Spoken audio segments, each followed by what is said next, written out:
Queridos amigos, senhoras, senhores, é com grande alegria que nós voltamos ao Leopoldo Machado para esse papo fraterno deste sábado.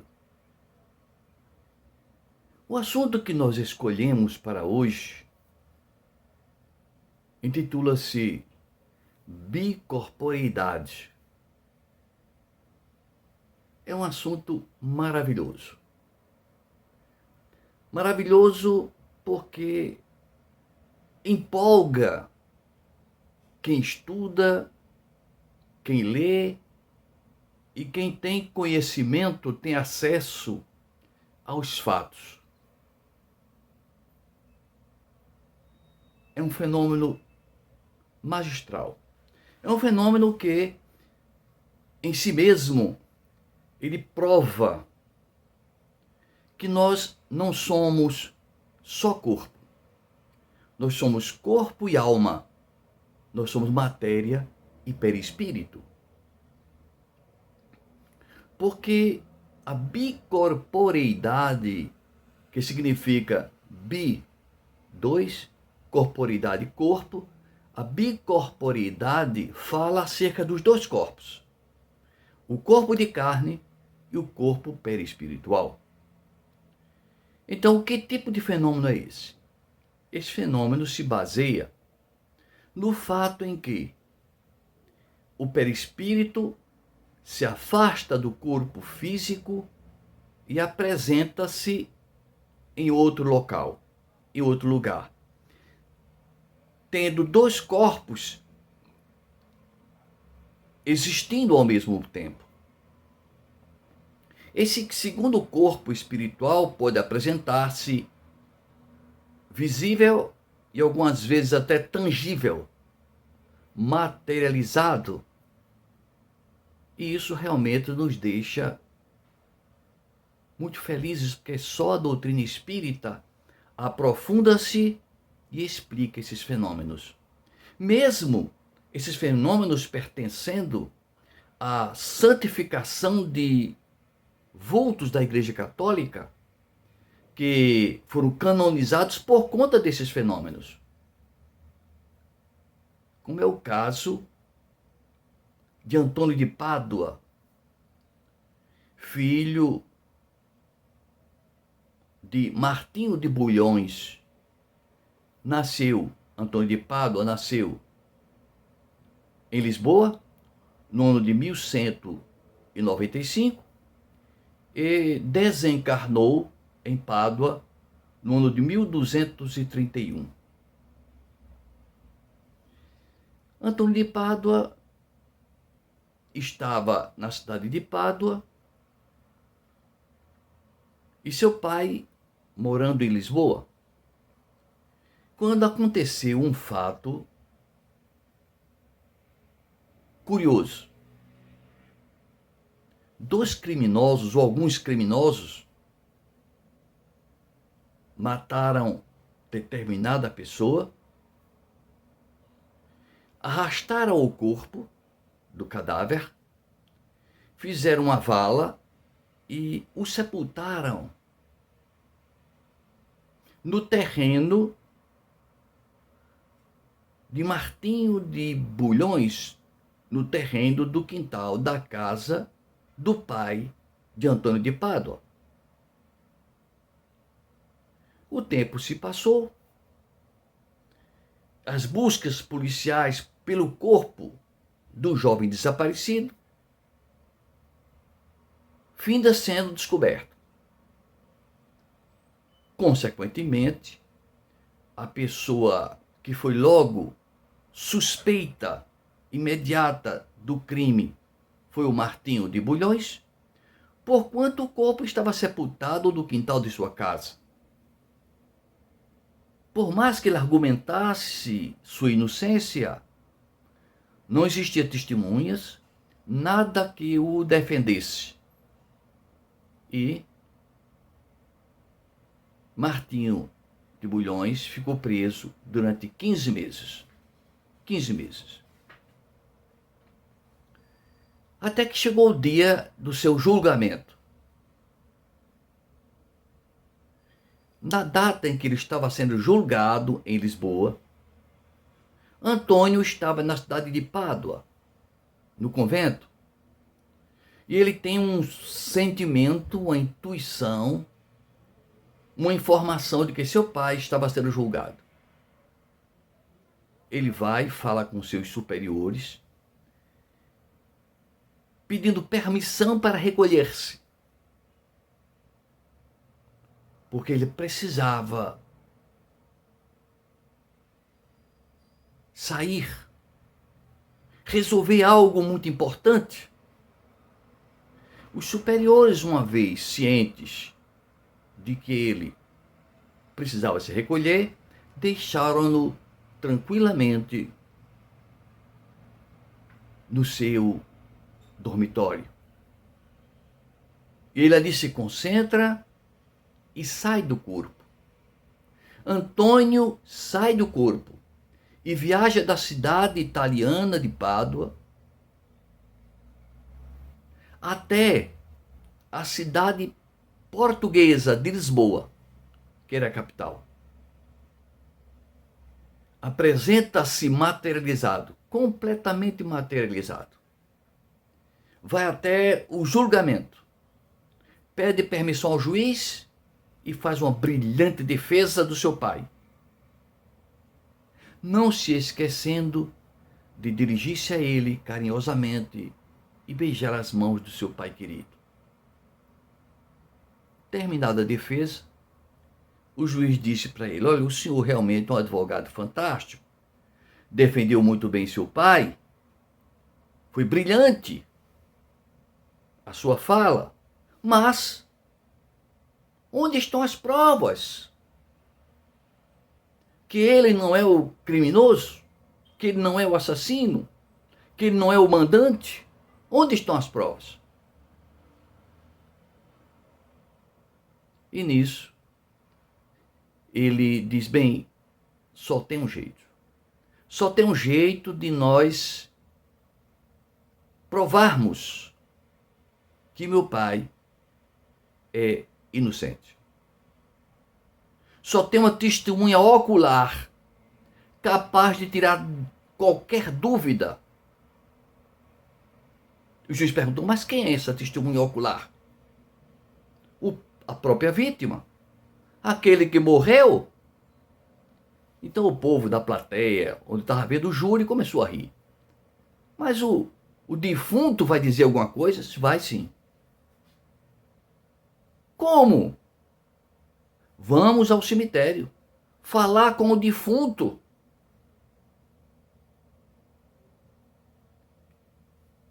O juiz, em respeito àquela personalidade que transmitia uma confiança, e para que não deixasse dar a oportunidade à defesa, disse: eu vou. E foi uma turma entre advogados, juízes, promotores, foram até o cemitério. Lógico que eles pensavam que iam desmascarar o Antônio. Quando chegam lá, identificado o túmulo, ele fica ali ao lado do túmulo e implora a Deus: Pai, traz de volta essa pobre criatura que foi assassinada, para que ela se pronuncie, dizendo quem foram os criminosos que mataram seu corpo. Feita essa rogativa, o espírito do morto materializa-se diante de todos e diz: seu juiz, Martinho de Bulhões não tem culpa em nada. Os verdadeiros criminosos foram fulano e beltrano. E desapareceu. Com esse testemunho patenteado pela história da Igreja Católica, que motivou posteriormente a canonização de Antônio de Pádua, o seu pai foi absolvido. Mas o que nós queremos aqui citar, além desse fato fabuloso, queremos voltar no tempo e lembrar um fato que ocorreu com nosso Senhor Jesus Cristo, relatado em Mateus capítulo 14, onde ocorreu aquele fenômeno extraordinário da multiplicação dos pães e dos peixes. Jesus diz: não vamos deixar que a multidão retorne a seus lares com fome, vamos alimentar o povo. Como, Senhor? Nós não temos alimento para tanta gente. O que temos aí? Temos só 5 pães e 2 peixes. Tragam os cestos e coloquem aqui nos meus pés. E Jesus vai partindo os pães, colocando nos cestos, e os cestos vão ficando cheios, e cada discípulo vai distribuindo de pães e peixes. Todos se alimentam, se fartam.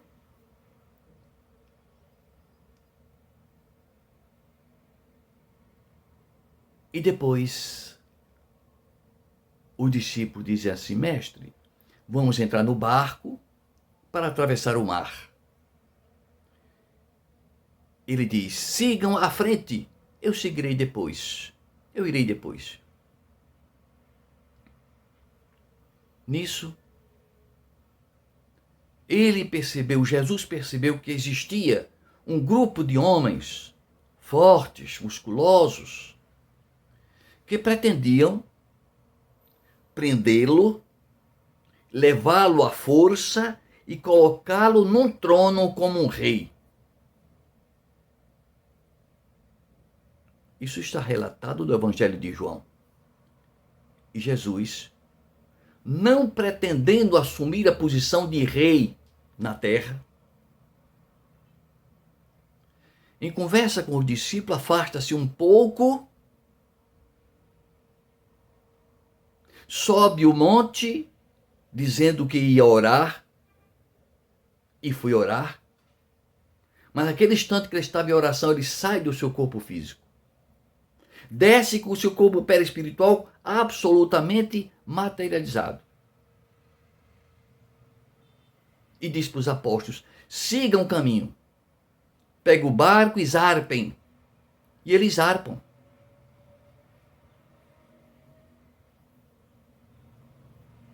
Jesus fica conversando com um, conversando com o outro, se despedindo das pessoas. E quando aqueles homens fortes querem prendê-lo, não conseguem segurá-lo. Assustados, debandam, afastam-se. Já era de madrugada. De 3 horas para 4 da madrugada, quando Jesus resolve ir ao encontro dos apóstolos. Vai caminhando sobre as ondas. Vai em corpo perispiritual. Quando se aproximam do barco, eles logo percebem que aquele corpo era diferente. Tinha uma certa luminosidade. E gritam: fantasma! Jesus sorri: não tem mais, sou eu, Jesus. Pedro, empolgado, disse: mestre, permite que eu vá até o encontro andando sobre as águas? Venha, Pedro, venha, não tenha medo, venha. Pedro, então, entusiasmado, desce do barco, caminha uns passos e começa a sossobrar.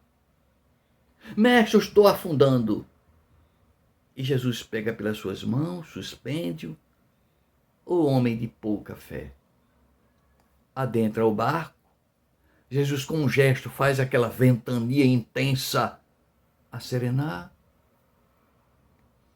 E seguem até a Galileia. Quando descem lá na Galileia, uma grande multidão o esperava. vai ao encontro dele, ele está diferente. Ele está em corpo perispiritual. E ele, como está diferente, ele não se dirige às pessoas para curá-las. Ele abre os braços e permite que as pessoas venham tocar nas suas vestes. E em tocando em suas vestes, ficam curados. É um fenômeno interessantíssimo. É um detalhe muito próprio do poder do Cristo. As pessoas vêm tocar nas suas vestes e ficam curadas. Jesus estava naquele momento em seu corpo perispiritual, porque deixara seu corpo físico no local onde ele havia realizado a multiplicação dos pães e dos peixes. O fenômeno de bicorporeidade de Jesus estava patenteado, perfeito, límpido.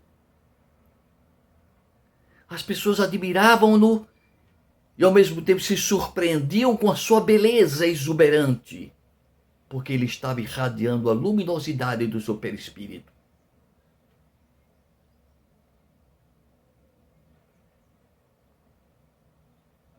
O meu pai, Elísio Jorge, espírito, mandou uma mensagem do mundo espiritual contando esse fato.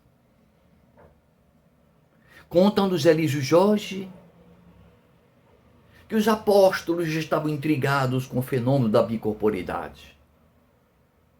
Após as pessoas serem todas curadas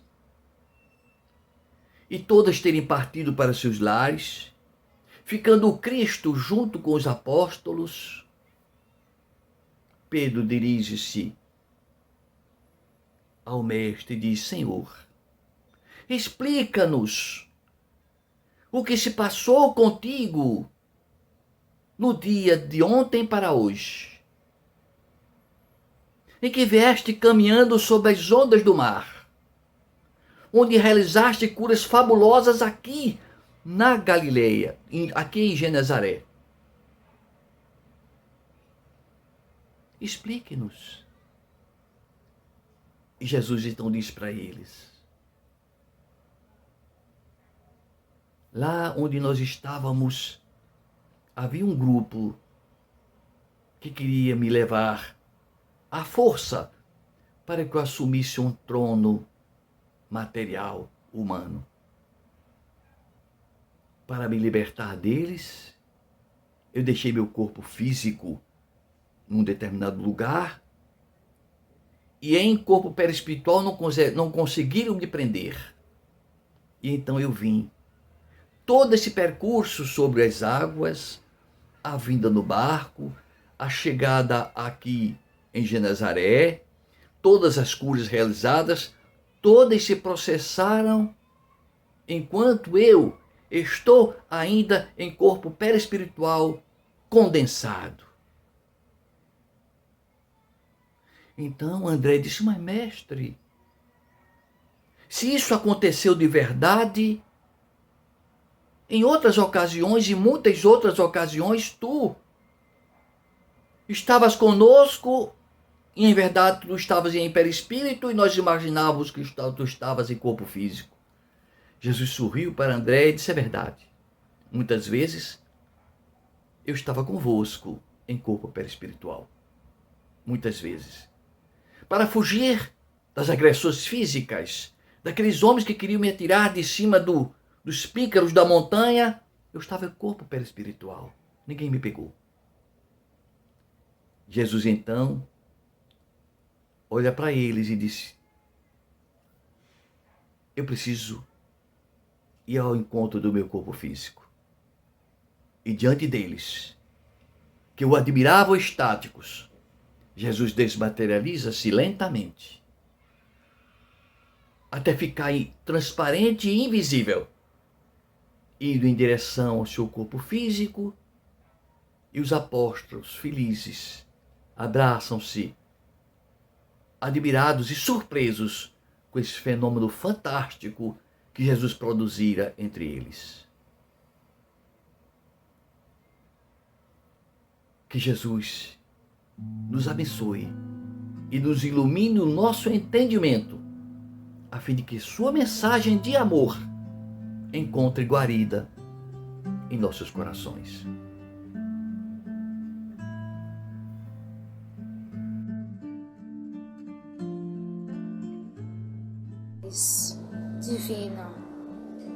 Divino irmão querido, que neste momento, Senhor, nós te agradecemos por tudo que tens nos dado.